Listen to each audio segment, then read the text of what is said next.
jirka xilliga soonka waxa kale oo ka dhaca wax loo yaqaano detoxification jirka waxa laga saaraa sunta qofku maadaama uu 12 saac sooman yahay calooshiisana ay soo wax cusub galaynin waxa dhacaysa in caloosha iyo mindhicirada ay wax dhan nadiifiyo sidoo kalena sunta jirka ku jirta aad loo yareeyo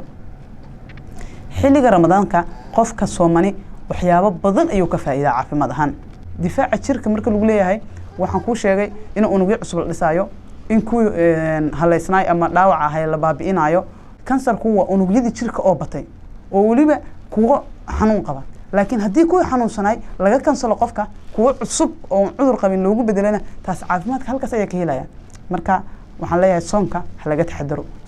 saas darteed bisha barakeysan ee ramadaan in aad soon tahay adiga ayaa caafimaad ku tahay haddii aysan caafimaad ma ahayn ama wanaag nagu jirina alla subxaanahu wa tacaala nama fareen waxaa ogaataa shay kasta oo nala faray in uu yahay shay anaga muhiim noo ah hadduu